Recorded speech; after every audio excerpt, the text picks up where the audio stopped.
A continuación, por Infinito.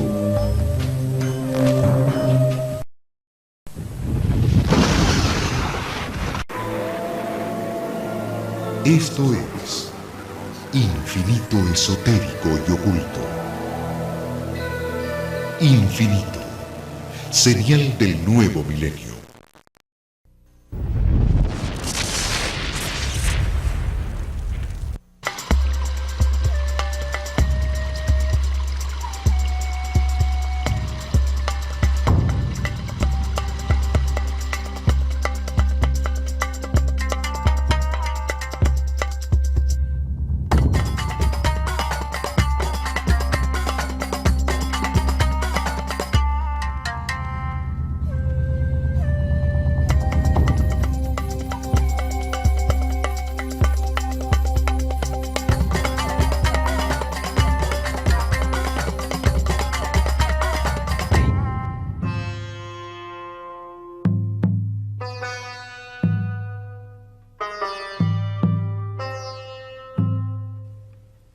Aprovechando el entorno de la isla de Philae, dedicada desde tiempos inmemoriales al culto de Isis, la fuerza femenina gestora de la espiritualidad en la conciencia del hombre, veremos cómo la mujer ocupaba un lugar privilegiado en la jerárquica sociedad egipcia.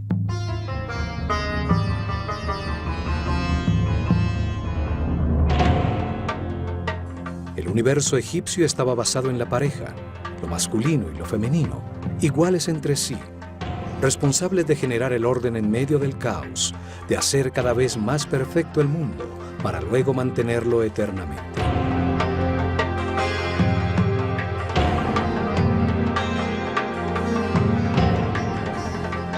Los sacerdotes de El Ojo de Horus enseñaron a su pueblo que el único Dios, el que está en todas partes, tiene una parte masculina, la sabiduría con la información absoluta, y una parte femenina, la sustancia homogénea con el amor infinito.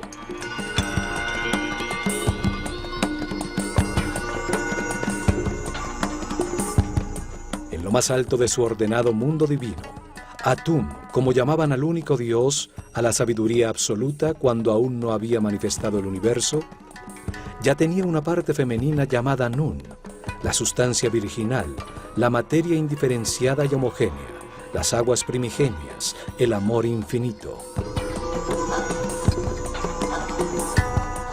Atum y Nun, la pareja original que se encontraba en reposo, activa su voluntad divina, terminando el equilibrio existente, y al hacerlo, se transforman en Ptah y Sekhmet. El mismo único Dios, pero ahora con características distintas, pues su propia voluntad lo puso en movimiento. Ptah, la parte masculina del único Dios, emite información creadora. Y Sekhmet, la parte femenina, la gesta en su sustancia de amor, manifestándose el Fiat Lux, la energía y la sustancia radiante en movimiento. Ptah y Sekhmet son el fuego multiplicador de todo lo creado. Ellos gestan a otras parejas de divinidades creadoras, las fuerzas fundamentales que llamaron Néters, extensiones de la primera causa en un universo divino.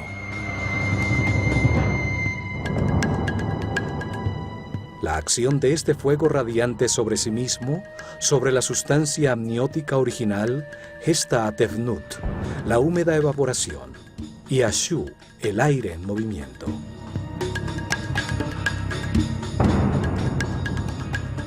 Esta pareja de divinidades, Tefnut y Shu, el vapor y el aire en movimiento, ayudan a diferenciar al espíritu original, densificándolo, haciendo que se materialice con su accionar, gestando a una nueva pareja, Heb, la tierra, y Nut, el cielo.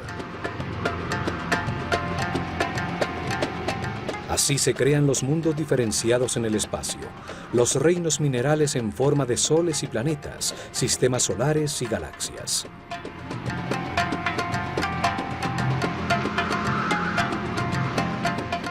En este mundo divino nacen otras dos parejas, Osiris e Isis, Set y Neftis. Estas dos parejas de fuerzas fundamentales enfrentadas se encargan del proceso evolutivo de todas las formas materiales en el universo para transmutarla nuevamente en espíritu. Así, por la acción de las divinidades creadoras, la materia original se diferencia. Innumerables combinaciones matemáticas producen distintas estructuras vibratorias y sobre los planetas nace estacionario el reino vegetal y en movimiento el reino animal. Luego, en otro acto creador, el único Dios gesta a su Hijo, la conciencia del hombre, otra pareja, pero esta vez humana, conformada por un hombre y una mujer con la capacidad de multiplicarse a sí mismos.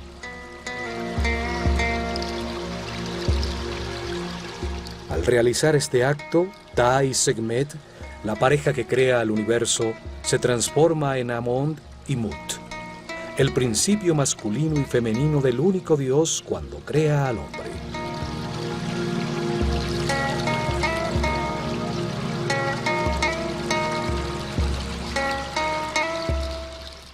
Los manifiesta a su imagen y semejanza, con la capacidad de crear en su mente, de modelar y construir. Les da el libre albedrío para que al comprender los resultados de sus decisiones se hagan sabios en un proceso evolutivo que toma muchas vidas.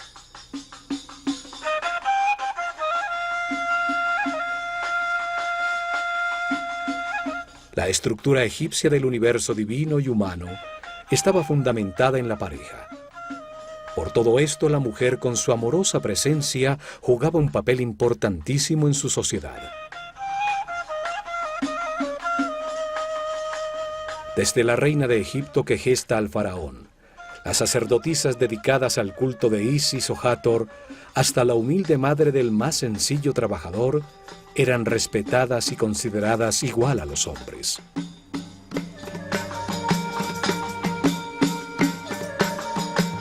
La isla de Philae estaba dedicada a Isis, la figura que como madre de Horus simbolizaba a la maternidad. Isis tomaba en el corazón de los egipcios el mismo lugar que hoy tiene la Virgen María para los católicos. Después de miles de años, aún sobreviven cientos de sus esculturas. Muchas la muestran dando su protección y amor materno a un Horus recién nacido, en una pose que cualquier católico identificaría con la Madre de Jesús.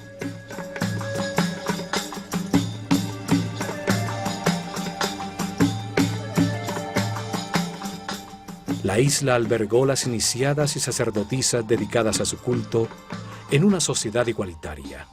Cientos de mujeres llamadas Hembet Neter eran encargadas del entrenamiento musical, los cantos, bailes y el toque del sistro durante los rituales en todos los templos de Egipto.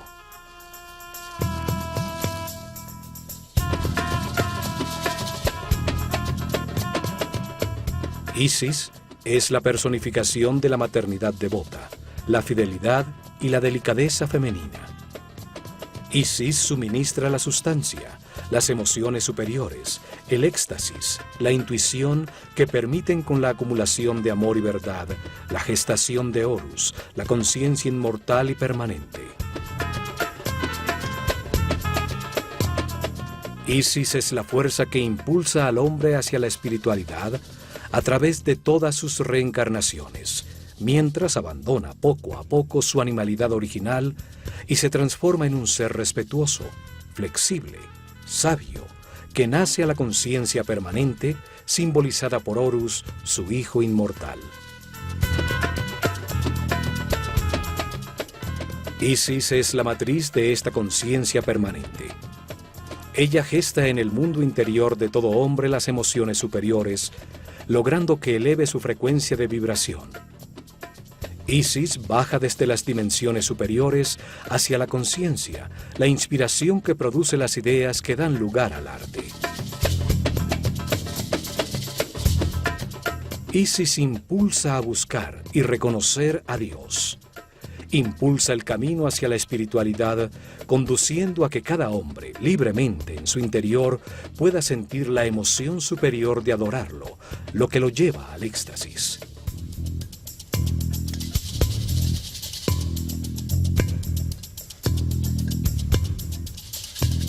A esta fuerza maternal del universo fue dedicada la isla de Philae, una isla de granito en el centro del Nilo, situada inmediatamente después de la primera catarata, al norte de Nubia, en la frontera entre el reino egipcio y el reino cushita. Philae quiere decir isla o montículo sobre las aguas que emergió en el tiempo de Ra. Este nombre sugiere el uso sagrado de este sitio desde una remota antigüedad.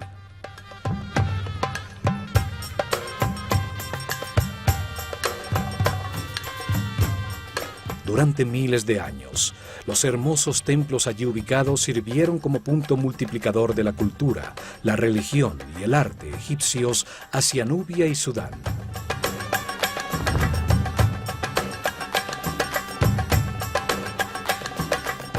Las ruinas más antiguas se encuentran en su esquina sureste. Allí existió un pequeño templo nubio orientado hacia la estrella Canopus y dedicado a una divinidad llamada Mandulis.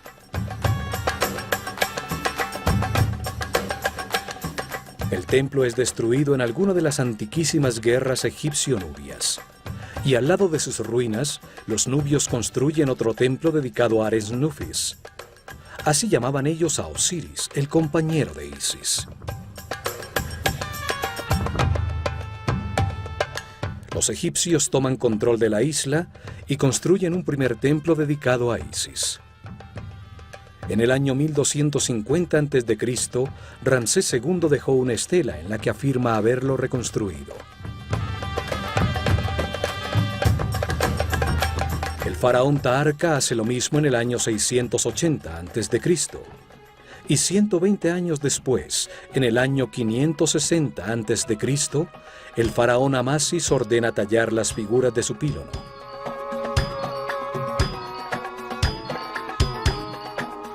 $300 años después, en la esquina sur, Nectanebo construye un templete. En el año 250 a.C., los faraones tolemaicos herederos de Alejandro Magno deciden reorientar 21 grados el eje del templo para enfocar nuevamente la estrella Canopus, que se había desplazado con el movimiento del sistema solar. Los templos estelares eran desarmados y vueltos a armar cada 300 o 400 años para reenfocar la estrella que estudiaban, pues el movimiento del sistema solar por la galaxia la sacaba del marco de los pílonos.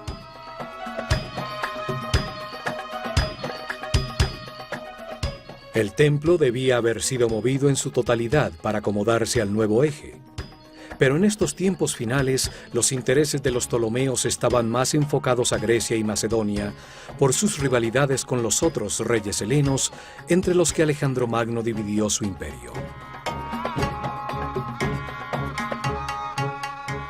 Su situación en una isla hacía este trabajo aún más difícil. Por esto deciden construir un pequeño templo con un segundo pílono, que enmarcara adecuadamente la bóveda celeste sin modificar el templo original.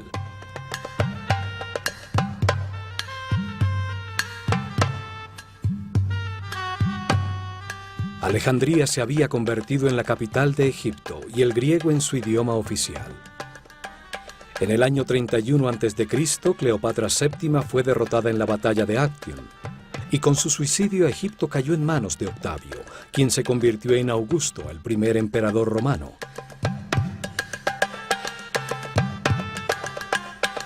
Los emperadores romanos construyeron en Philae otros templos. Trajano comenzó la construcción de un templete que nunca fue terminado. Sus estriados capiteles representan un haz de papiros sobre los que aún se encuentran unos cubos de piedra que no alcanzaron a ser tallados con la esfinge de Hathor.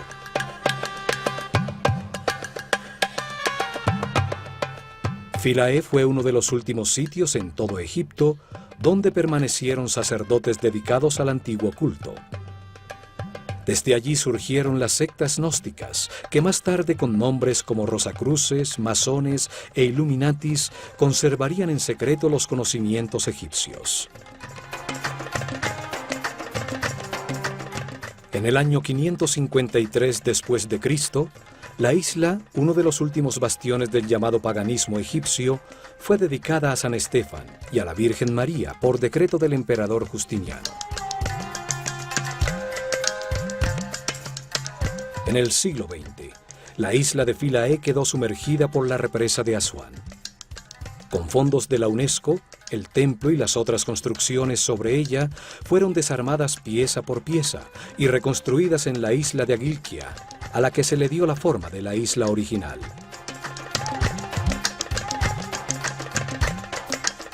El templo fue orientado de manera similar a la que tenía originalmente.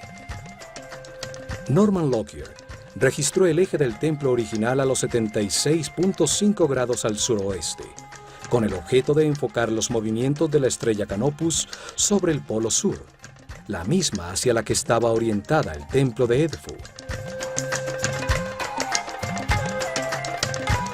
Originalmente las dos torres del pílono enmarcaban a los 15 grados sobre el horizonte durante miles de noches a Canopus, la estrella polar del sur.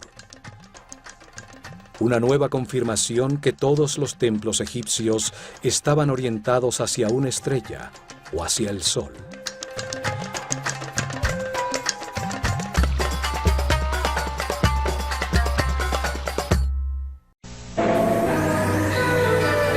Regresaremos con más Infinito Esotérico y Oculto.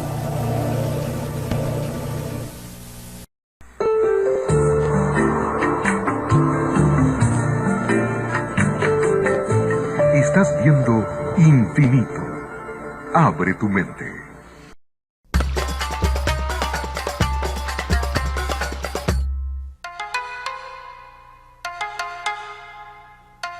Al arribar desde el Nilo, se divisa la imponente construcción, los dos pílonos que conforman el gran patio interior y la extensa columnata que forma el patio hipóstile que termina frente al templete de Nectanebo.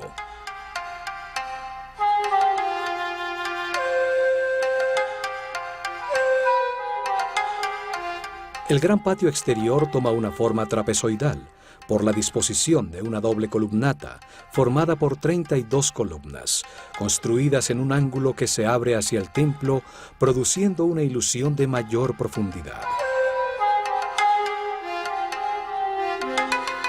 Las columnas y un larguísimo muro que tiene a distancias regulares una serie de ventanas que dan al Nilo forman un sombreado ambulatorio. Todas las columnas son distintas, como un cañaveral de papiros. Sus capiteles floreados, otrora con vivos colores, toman distintas formas.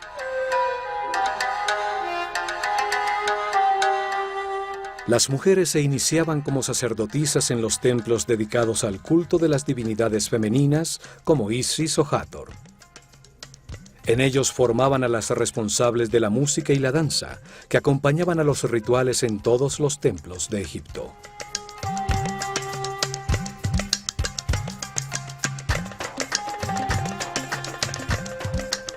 Las mujeres dedicadas a la música las llamaban Shemayet.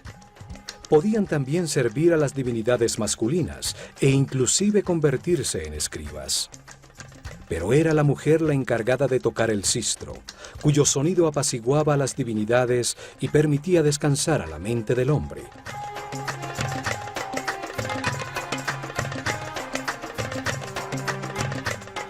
Las sacerdotisas dedicadas a Hathor, la divinidad que representa a la sexualidad femenina, el amor, la música, la danza, cuyos festivales eran de embriaguez, el origen de las fiestas dedicadas a Baco, cumplían otras funciones sociales. Ellas traían la fertilidad y enseñaban a los hombres que iban a contraer matrimonio las artes del amor, para que aprendieran cómo complacer a su futura esposa.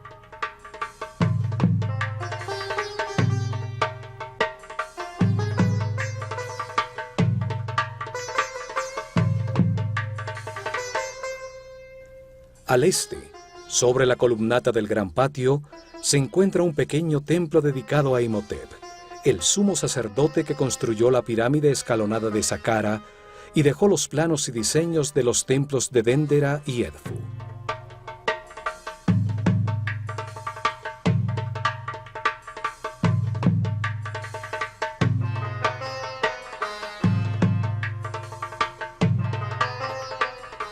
En este primer pílono, como en la mayoría de los templos, aparece tallada la figura del faraón, en este caso Ptolomeo XII, que golpea con su vara de poder a los llamados 9 enemigos de Egipto.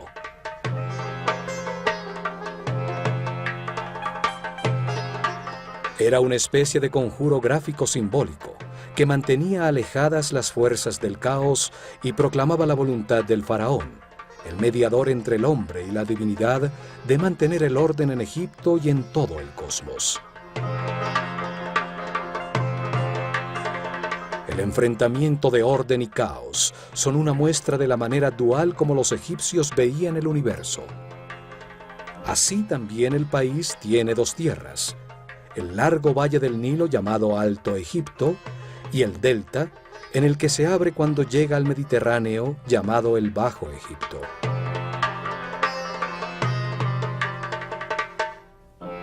El faraón unificaba esa dualidad. Portaba dos coronas para indicar su dominio sobre esas dos tierras. Así también unía lo humano con lo divino, pues su cuerpo era considerado el molde que contenía el Ka real, un espíritu encargado de Egipto que reencarnaba de faraón en faraón.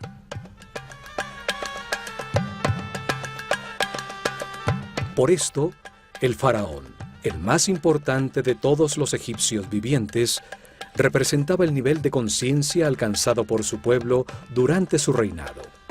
Era como un dios menor, al ser siempre la reencarnación viviente del espíritu encargado por Dios para mantener organizado a Egipto.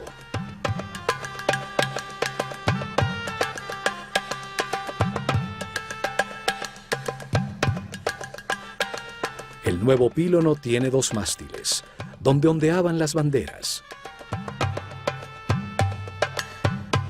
Sus dos torres debieran ser simétricas, unidas por un pórtico. Sin embargo, aquí en Philae, la torre izquierda tiene una puerta que accede directamente a la capilla de los nacimientos.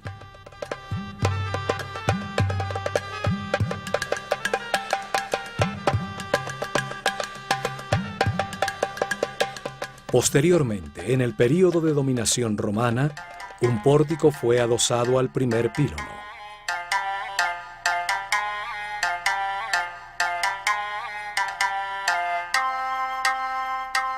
En esta capilla se celebraba el nacimiento de las divinidades y de sus hijos como Horus, la maternidad de Isis en las fechas en que Sirio, su personificación en el cielo, reaparecía anunciando el Año Nuevo, el solsticio de verano y el desbordamiento del Nilo.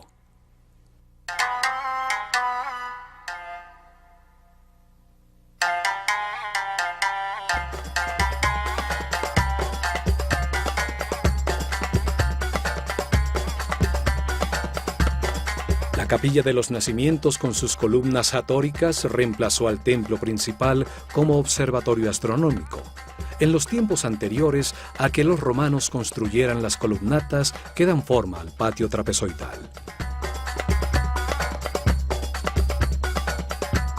Ninguna sociedad ha dado a las mujeres el valor que le dieron los egipcios.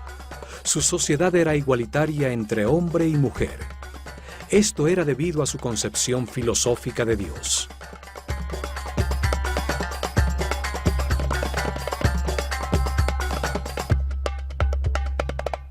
Las mujeres tenían los mismos derechos que los hombres a la propiedad de la tierra, a comprar y vender e inclusive a demandar acciones legales. Sin embargo, nunca hubo ninguna mujer en la rama administrativa. Eran los hombres los encargados del mantenimiento del orden. Era el faraón el que gobernaba y eran hombres los oficiales que administraban el imperio. Existe una leyenda que afirma que el derecho al trono era transmitido a través de la línea femenina, que era la princesa real, la heredera legal al trono, y el hombre por ella escogido como marido, el que se convertía en el faraón reinante. Esto obligaría a que todo rey, sin importar que fuera el hijo de su predecesor, tuviera que legitimar su derecho al trono casándose con su hermana o su media hermana.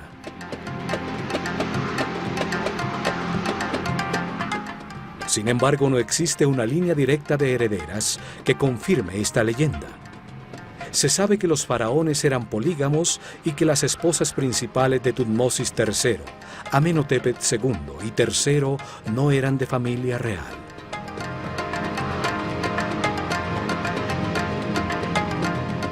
La realidad es que los faraones de Egipto, que se casaron con su hermana o media hermana, lo hicieron en su afán de imitar a sus divinidades que, como Isis y Osiris, o Set y Neftis, eran hermanos naturales y al tiempo esposos.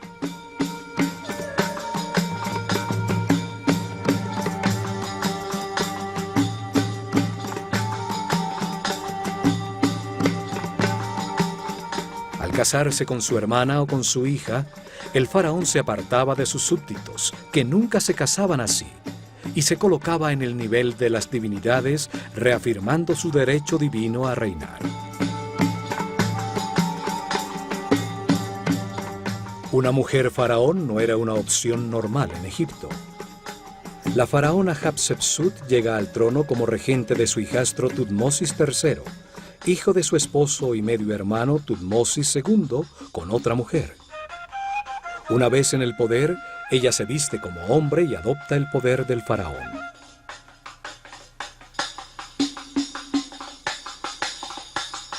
Después de su reinado, su imagen como faraón fue sistemáticamente borrada de los registros para sacar de la memoria a una mujer que se apoderó del trono de manera impropia.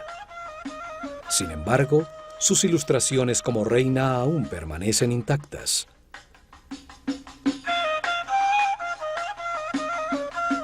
En solo 4 ocasiones de los 300 reinados, las mujeres se convirtieron por poco tiempo en faraonas de Egipto por causas extraordinarias y como último recurso de sus familias para tratar de conservar el orden.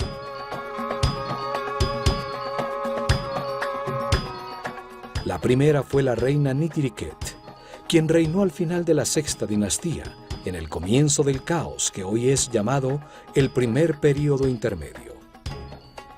La segunda fue Neferupsopk, en similar momento al final de la dinastía decimosegunda. La tercera fue Tausret, quien reinó después del caos que causó Moisés con las 10 plagas, al morir ahogado cruzando el Mar Rojo su esposo Seti II. Y la cuarta fue Cleopatra, al asesinar a su hermano, antes de que Egipto se convirtiera en provincia romana. Todas tenían en común que eran las reinas de Egipto por su matrimonio con el faraón, y que llegan al trono cuando éste muere en circunstancias extraordinarias.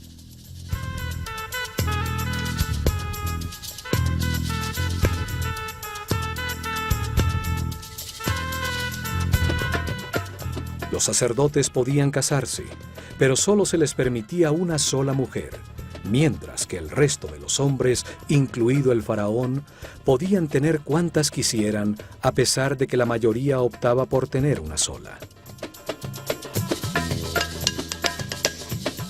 En Egipto existía la separación legal en el caso de que el matrimonio fracasara.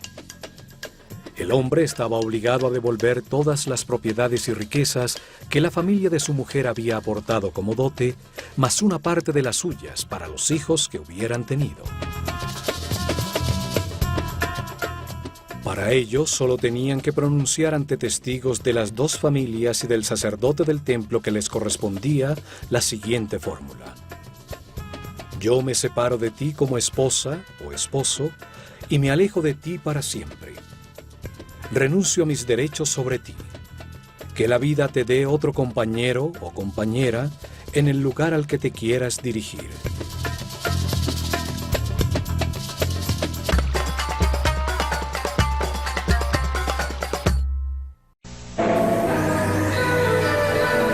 Regresaremos con más Infinito Esotérico y Oculto.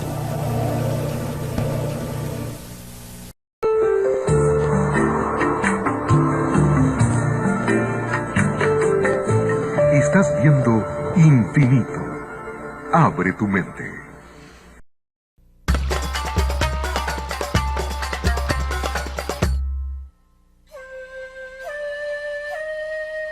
Al cruzar el nuevo pílono se llega a lo que fue el patio del peristilo, ahora conformado por la fachada original del templo, el ambulatorio derecho con sus 10 columnas y en el lado izquierdo la nueva capilla de los nacimientos.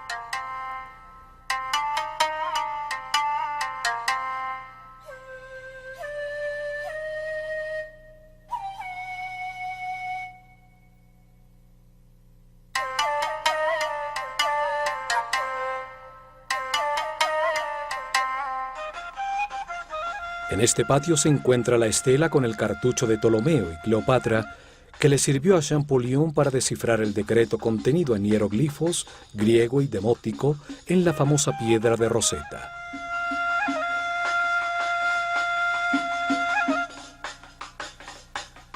El decreto obligaba a rendir culto a la persona del faraón. Como es interesante para entender los tiempos de los Ptolomeos cuando se restauró este templo, lo resumiremos a continuación.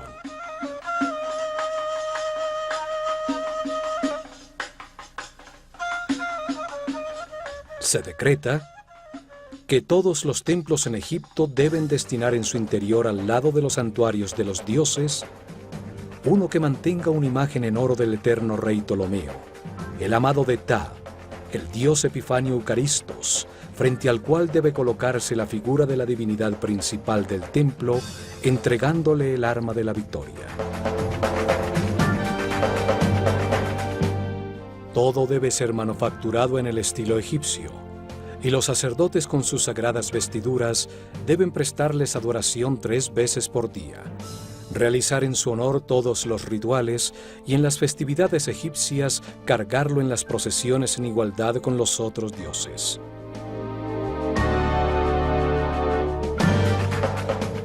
Para los sacerdotes egipcios, el hombre es un animal, hasta cuando puede controlar conscientemente las conductas automáticas generadas por el instinto.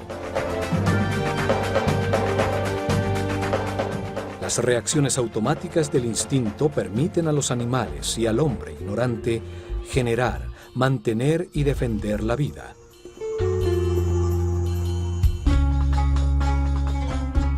La atracción hacia el sexo opuesto impulsa a generar la vida.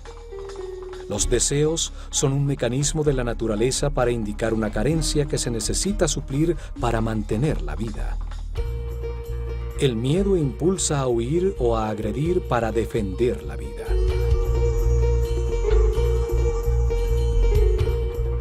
Los iniciados aprendían que los instintos desbocados son una limitante para la realización espiritual superior. La escuela de misterios tenía templos especializados para generar conciencia y producir el entrenamiento necesario para concientizar estas conductas.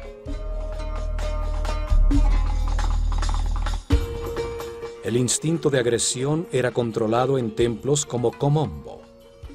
Allí se vencían los miedos a través de la comprensión que no hay nada que temer, que la muerte es solo un paso a otra vida.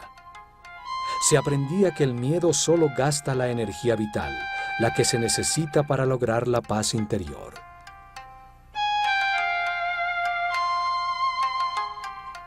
A templos como este de Philae, dedicados a divinidades femeninas, acudían los iniciados en los primeros niveles para ser guiados por las sacerdotisas del templo, para concientizar los deseos generados por su instinto de atracción.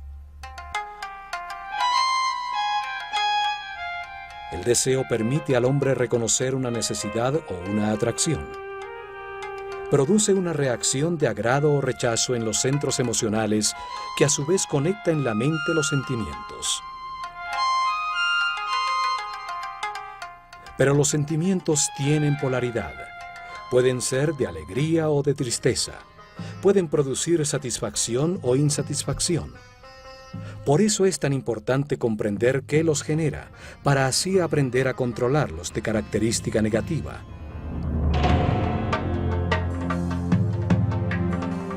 Los sentimientos negativos generan apatía, agotan la energía vital y esclavizan al hombre en las bajas frecuencias de vibración.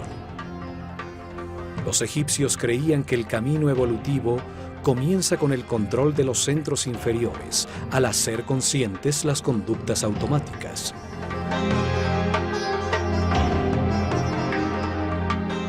La manera egipcia para trascender las emociones, la lascivia y los deseos sexuales era reconociéndolos y experimentándolos.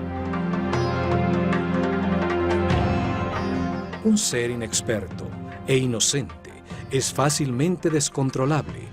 Es vulnerable a las circunstancias que desconoce y puede caer fácilmente en la depresión. Por eso, la primera parte del entrenamiento de los sacerdotes, hombres y mujeres, impulsaba a reconocer sus deseos. Así aprendían que al activar a través del amor y la comprensión los centros inferiores y los sentimientos, el resultado para la mente es siempre de paz, armonía y felicidad. El templo era considerado por los sacerdotes como un modelo del mundo en el momento inicial de la creación.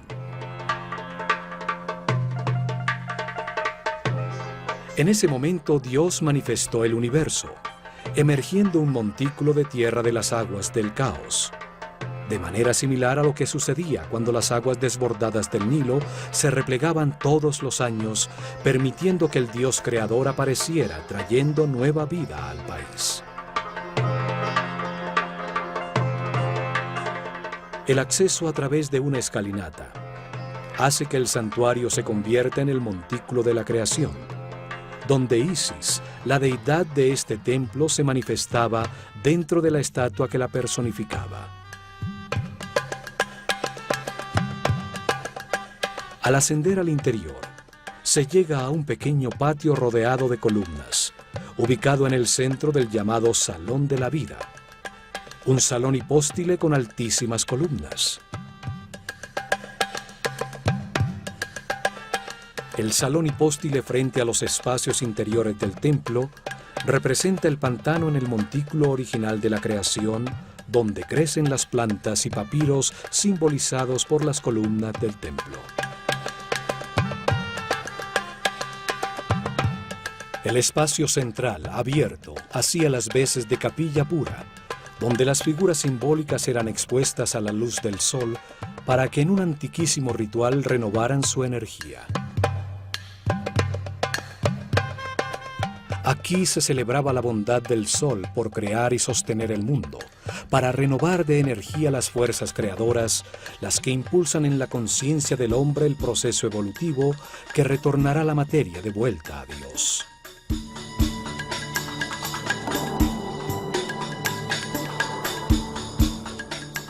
Los muros de este espacio están tallados para mostrar cómo entendieron el universo. También aquí vemos otras tallas de numerosas cruces cópticas, las marcas de la nueva filosofía, la que llegó a Egipto cuando Philae se convirtió en una iglesia católica. Una nueva manera de ver el mundo, que no solo le quitó el sentido a la visión tradicional egipcia, sino que la consideró aberrante y primitiva.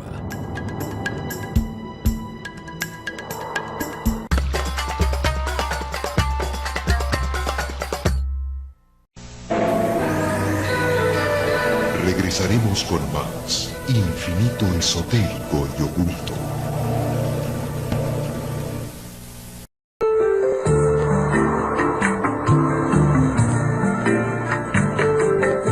Estás viendo Infinito. Abre tu mente.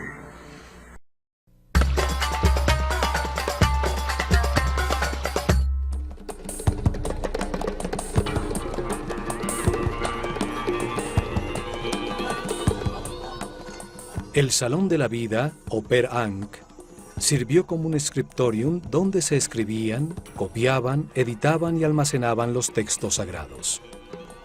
Allí se realizaban en papiros las ilustraciones maestras que debían tallarse en los muros del templo.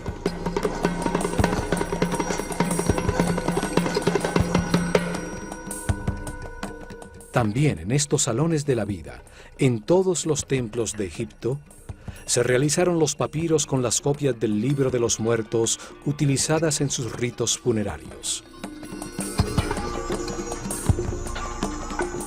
La Casa de la Vida era el centro de enseñanza del templo. Teología, arte, ritualidad, magia, astronomía y medicina eran estudiados aquí. La librería con los textos almacenados sirvió como modelo para la Biblioteca de Alejandría. En este salón las sacerdotisas tocaron el arpa, se entonaron los cantos y crearon la música que acompañaba todos sus ritos religiosos. Los egipcios creían que la música tenía origen divino. Los muros de los templos nos muestran que utilizaban muchos instrumentos de percusión, tambores, flautas, darbucas y los sistros fundamentales en los ritos funerarios y en las procesiones. Las danzas, la música y los cantos estimulaban al Creador para que la fertilidad no flaqueara y así evitar que el cosmos retornara al caos.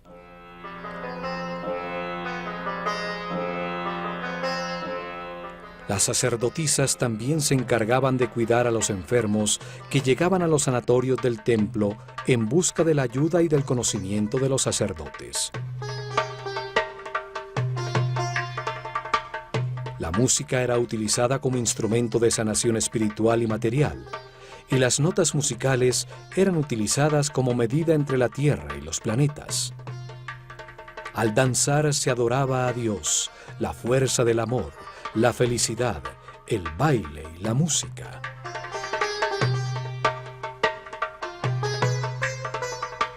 Inmediatamente después se accede al Salón de las Apariciones, que en este caso no es hipóstile, con el tradicional salón comunicado lateralmente con el exterior para recibir las ofrendas del pueblo.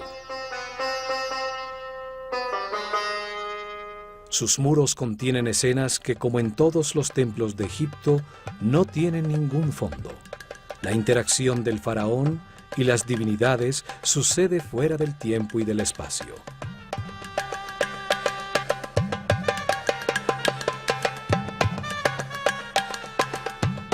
El templo era el escenario donde se representaron de manera dinámica los distintos rituales, en medio del sonido musical de las voces e instrumentos, el recitar de las palabras rituales, el olor del incienso, en homenaje a la divinidad para lograr su apoyo en la continuidad del universo organizado. Liturgias diarias y una serie de festivales cíclicos donde las figuras simbólicas recreaban los mitos de los que formaban parte en rituales a través del espacio sagrado del templo, con procesiones en barcas sagradas por el Nilo a otros templos. Las partes que conformaban el templo eran sobre todo funcionales. Demostraban la manera como entendían el universo los sacerdotes egipcios. Allí el ritual les daba poder, legitimaba el orden social de su civilización. El ritual generaba y organizaba ese orden social.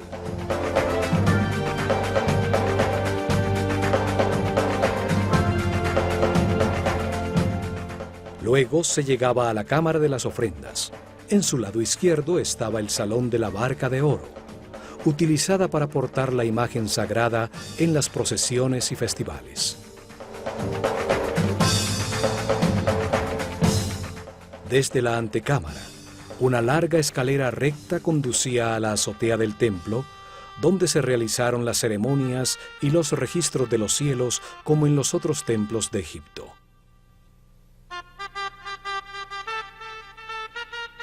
Tallado en los muros de estas antecámaras se encuentra el faraón Ptolomeo V realizando ofrendas a Isis. Los otrora dorados muros, pues muchas partes estuvieron forradas con laminilla de oro, han perdido casi todo el color original. En el punto focal del templo se encontraba el santuario de Isis, que albergaba en su interior un altar de granito con la imagen en oro de la divinidad. Era la estatua de culto que, portada dentro de una barca de oro, salía en las procesiones y rituales.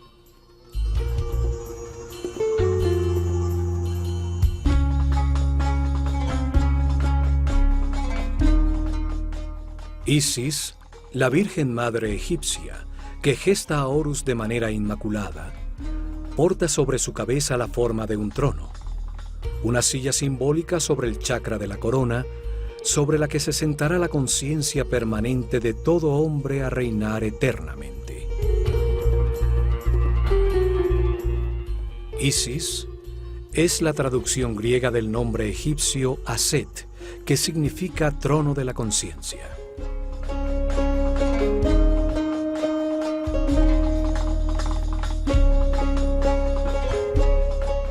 Muchas veces es representada con un buitre sobre su cabeza, sobre el que se apoyan unos cuernos de vaca que encierran un disco dorado.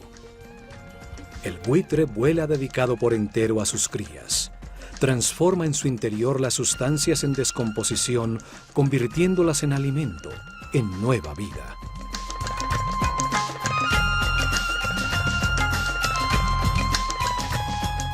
La vaca que transforma la vegetación en alimento para el hombre fue para los egipcios el símbolo del principio nutritivo.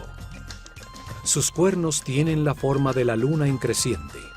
La madre de los ciclos encierran el disco solar, la fuente de la vida, la luz de la conciencia. Este santuario simbolizaba el respeto que los egipcios tenían por la maternidad. Un respeto basado en la búsqueda del orden y del equilibrio. Legitimaba su visión del mundo. Aquí se encontraba el corazón del espacio de los rituales, la casa de la divinidad, donde el faraón o los más altos sacerdotes interactuaban con la deidad en representación de todos los hombres. Las imágenes talladas de la deidad le permiten volver a vivir en la mente de todos los que actualmente la observan, hacer que participen simbólicamente en sus ritos y compartan sus ofrendas. Esta es la herencia que los antiguos egipcios han dejado a la conciencia de toda la humanidad. La visión de un universo dual, un sitio donde experimentar los contrastes polares para comprender la neutralidad.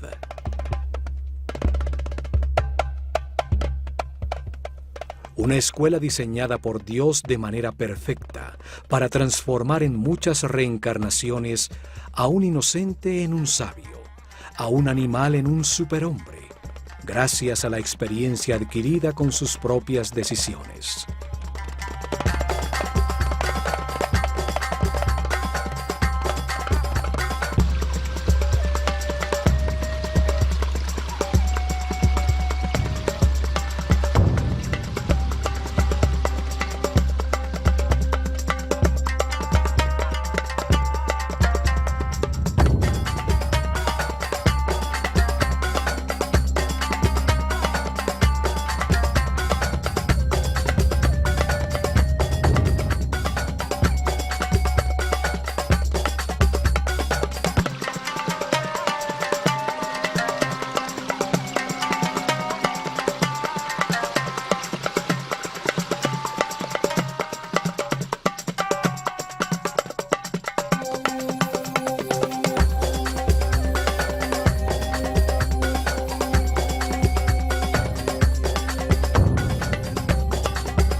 Abre tu mente.